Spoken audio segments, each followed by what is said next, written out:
नमस्कार. संघर्ष वृत्तवाहिनीमध्ये आपलं स्वागत. घेऊया ठाणे आणि आसपासच्या परिसरामधील घडणाऱ्या महत्त्वाच्या घडामोडींचा आढावा. मानपाडा, मनोरमा नगर व आझाद नगर येथील रहिवाशांसोबत झाली क्लस्टरबाबत सभा. मानपाडा, मनोरमा नगर व आझाद नगर येथील रहिवाशांसोबत नुकतीच क्लस्टरबाबत सभा संपन्न झाली. शहरातील बहुमजली इमारती व झोपडपट्ट्या इत्यादींचा एकत्रित विकास साध्य होण्यासाठी उपमुख्यमंत्री एकनाथ शिंदे यांच्या पुढाकाराने समूह विकास योजना राबविणारी ठाणे महानगरपालिका ही राज्यातील पहिली महानगरपालिका आहे. महापालिका आयुक्त सौरभ राव यांच्या मार्गदर्शनाखाली या योजनेची अंमलबजावणी महापालिकेने सुरू केली आहे. त्याचाच एक भाग म्हणून सर्व संबंधितांपर्यंत ही योजना पोहोचावी यासाठी नागरिकांशी संवाद साधण्यात येत आहे. याच अंतर्गत अतिरिक्त आयुक्त प्रशांत रोडे यांनी क्लस्टर सेल कार्यालयात मानपाडा, मनोरमा नगर आणि आझाद नगर येथील रहिवाशांना योजनेची संपूर्ण माहिती देऊन त्याबद्दल मार्गदर्शन केले. बैठकीस उपस्थित नागरिकांच्या तसेच एकता संघ गाव बचाव कृती समितीचे पदाधिकारी यांच्या मनातील शंकांचे निरसन करण्यात आले.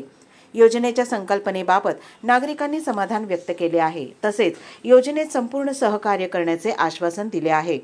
या बैठकीस उपायुक्त डॉक्टर पद्मश्री बैनाडे, सहाय्यक आयुक्त श्री भालचंद्र घुगे, कार्यकारी अभियंता महेश रावळ, नगर रचनाकार किरण माळगावकर, उपअभियंता रमेश इनामदार आदी उपस्थित होते.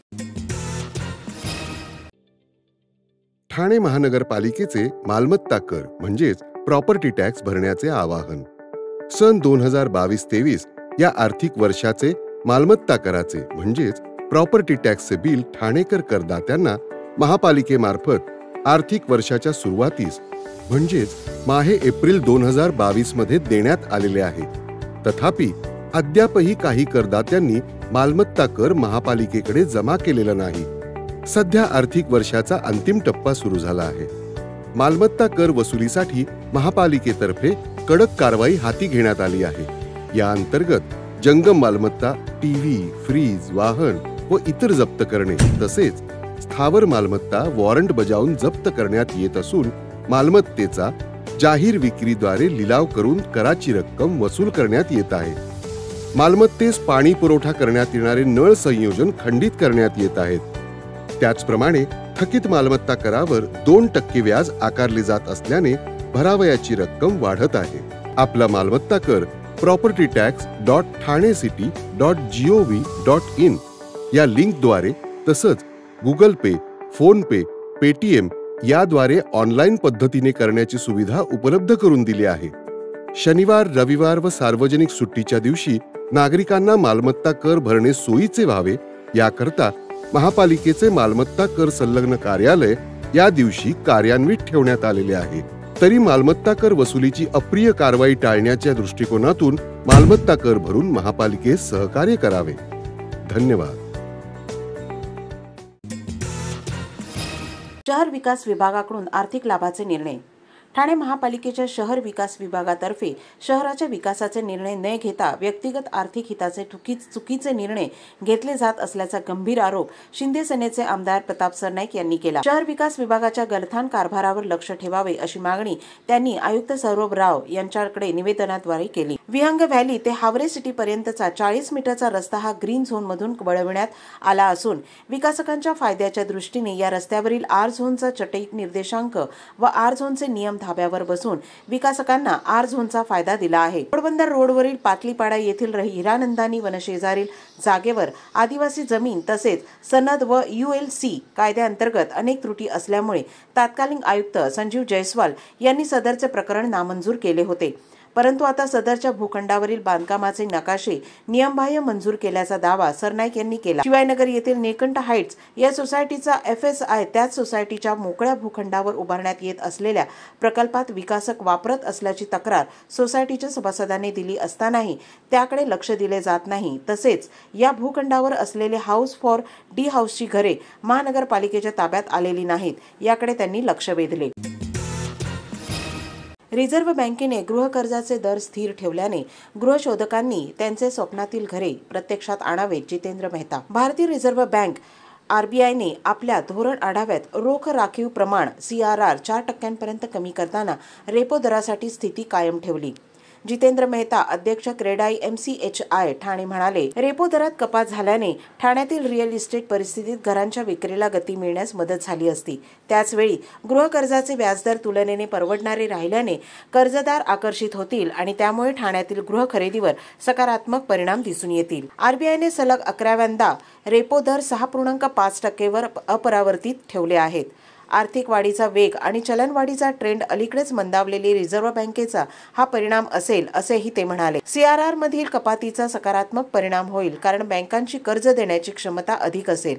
उद्योगासाठी स्पष्ट फायदे असतील असे क्रेडाई MCHI ठाणे अध्यक्ष म्हणाले। 2024च्या अखेरीस ठाण्यातील घराची एकूण किंमत अजूनही तुलनेने परवडणारी आहे हे लक्षात घेता ठाण्यातील गृहसाधकांनी त्यांचे स्वप्नातील घर खरेदी केले पाहिजे आणि नवीन वर्ष स्वतःच्या घरात आणले पाहिजे, त्यांनी निष्कर्ष काढला। जितेंद्र मेहता हे क्रेडाई MCHI ठाणेचे अध्यक्ष आहेत।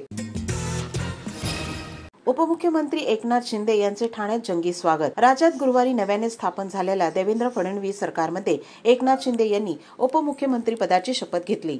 या शपथविधी सोहळ्यानंतर एकनाथ शिंदे यांचे गुरुवारी रात्री उशिरा ठाण्यात आगमन झाले। टेंबी नाके येथील धर्मवीर आनंद दिघे यांच्या आनंद मठात जाऊन त्यांनी धर्मवीर आनंद दिघे यांना अभिवादन केले। यावेळी टेंबी नाक्यावर शिवसैनिकांनी मोठ्या प्रमाणात गर्दी केली होती। तसेच शिंदे यांच्या स्वागतासाठी DJ आणि ढोल ताशा पथके आणली होती। शिंदे यांचे आनंद मठात आगमन होताच फटाक्यांची आतषबाजी करत त्यांचे स्वागत करण्यात आले। यावेळी महिला शिवसैनिकांनी शुभेच्छा देण्यासाठी गर्दी केली होती। त्यानंतर त्यांनी धर्मवीर आनंद दिघे यांच्या समाधी असलेल्या शक्तीस्थळी जाऊन अभिवादन केले। यावेळी खासदार श्रीकांत शिंदे, खासदार नरेश म्हस्के, आमदार प्रताप सरनाईक, माजी आमदार रवींद्र फाटक, महिला आघाडीच्या जिल्हा प्रमुख मीनाक्षी शिंदे व इतर मान्यवर यावेळी मोठ्या संख्येने उपस्थित होते। तसेच डॉक्टर बाबासाहेब आंबेडकर यांच्या 68व्या महापरिनिर्वाण दिनानिमित्त उपमुख्यमंत्री एकनाथ शिंदे यांनी ठाण्यातील कोर्ट नाका येथील भारतरत्न डॉक्टर बाबासाहेब आंबेडकर यांच्या पूर्णाकृती पुतळ्याला पुष्पहार अर्पण करून विनम्र अभिवादन केले। यावेळी खासदार नरेश म्हस्के, आमदार प्रताप सरनाईक, माजी आमदार रवींद्र फाटक, सुनील खांबे, गणेश कांबळे आदी उपस्थित होते।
आंबेडकरांच्या विचारांना आणि स्मृतींना विनम्र अभिवादन पुष्पहार घालण्यात आलेला आहे। बोला डॉक्टर बाबासाहेब आंबेडकरांचा, डॉक्टर बाबासाहेब आंबेडकरांचा। जब तक सूरज चांद रहेगा, जब तक सूरज चांद रहेगा, जब तक सूरज चांद रहेगा। नमो तस् भगवतो अरहतो सम्मा संबुद्धस्स। हात खाली घे। काय बिगडे? नमो तस् भगवतो अरहतो सम्मा संबुद्धस्स।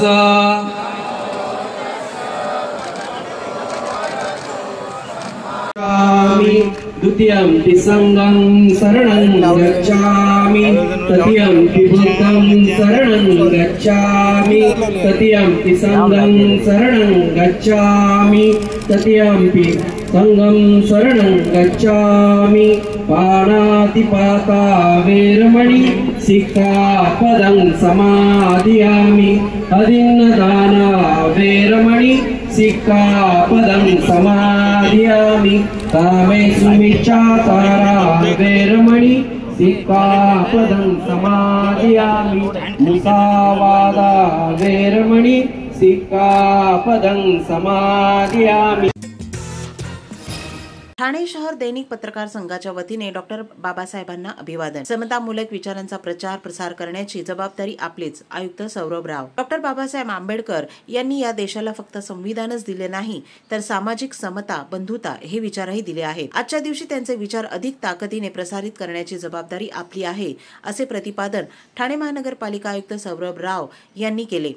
ठाणे शहर दैनिक पत्रकार संघाच्या वतीने पत्रकार कक्षात डॉक्टर बाबासाहेब आंबेडकर यांना अभिवादन करण्यात आले, त्यावेळेस ते बोलत होते। ठाणे शहर दैनिक पत्रकार संघाचे अध्यक्ष आनंद कांबळे यांच्या पुढाकाराने पत्रकार कक्षात पत्रकारांच्या वतीने डॉक्टर बाबासाहेब आंबेडकर यांना अभिवादन करण्यात आले।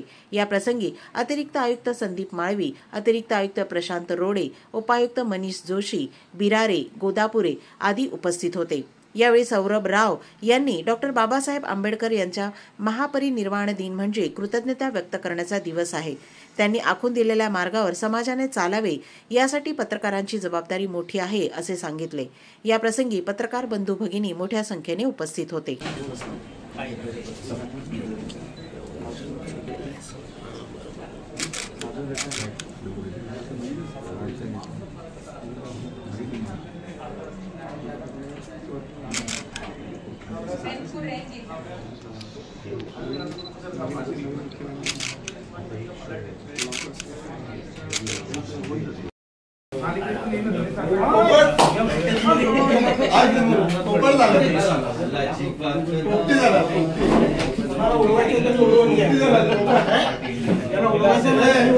माझा मित्र पोपट झाला, त्याला सांगितलं ज्याला उडवायचं ते उडवून घ्या।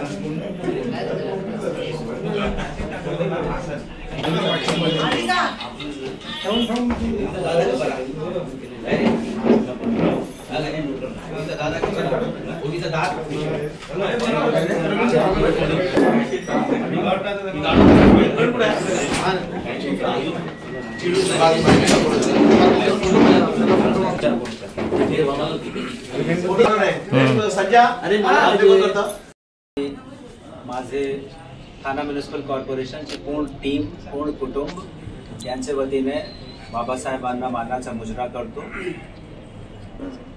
त्यांच्या आयुष्यातून, त्यांच्या नेतृत्वातून बरेच काही शिकण्यासारखं आहे आणि हा त्यांचाच कर्तृत्व आहे की आज लोकशाही आपल्या देशात टिकली आहे। आम्ही सर्व लोक स्वतंत्र आहोत, आम्ही सर्व लोक आमचा मत व्यक्त करू शकतो। ही या सर्व गोष्टीची पुण्याई फक्त आणि फक्त त्यांची आहे। या गोष्टीतून आपली जबाबदेही अजून जास्त वाढते की त्यांनी जे काही शिकवलं आहे आम्हाला, समानता, एकता, संप्रभुता, बंधुत्व, सगळ्यांना समान संधी आणि अवसर मिळाले पाहिजे आणि समाजातून जे विषमतेची विभीषिका आहे ती समाप्त झाली पाहिजे। त्याच्यासाठी कृतसंकल्प होऊन आम्ही सर्व लोकांनी एकजूट होऊन काम करणे हा अभिप्रेत आहे।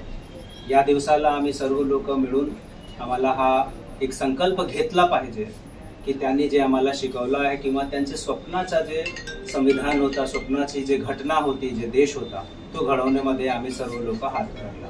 धन्यवाद। तर हे होतं संघर्ष वृत्तवाहिनीचं आजचं बातमीपत्र। उद्या पुन्हा भेटू याच वेळी याच ठिकाणी ताज्या घडामोडींसह।